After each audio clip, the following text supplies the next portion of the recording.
So now we're going to look at the second tool for what to say. And we're going to use a tool called the 3 circles. Okay? So if you turn on the television or look at Facebook feed, it's clear that we live in a broken world where there's a lot of death and disease and suffering.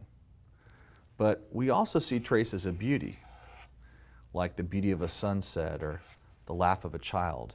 And that's because the world as God made it was not broken. There was no death or disease or suffering. But starting with the very first people, we chose to leave God's perfect design and go our own way. And that's called sin. Sin is what led us to this state of brokenness and sinfulness. And we don't like to be in brokenness, so we try to get out. So for some, they think if I can just climb the ladder of success, that will get me out of brokenness. Others think if I can just be a good person or be religious and go to church, that will get me out. And others try to drown it out with drugs and alcohol or relationships or suicide attempts. But all these efforts to get out of brokenness by yourself just lead to snapping us back in like a bungee cord. It leads to more brokenness.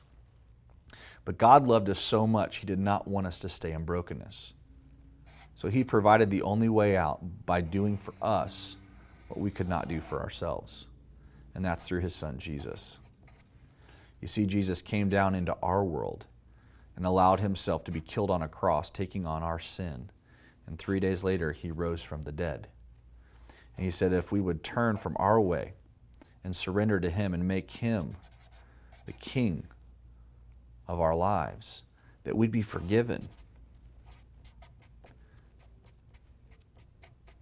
and would be restored back into God's design for our life. So go ahead and practice this 3 circles tool with your buddy.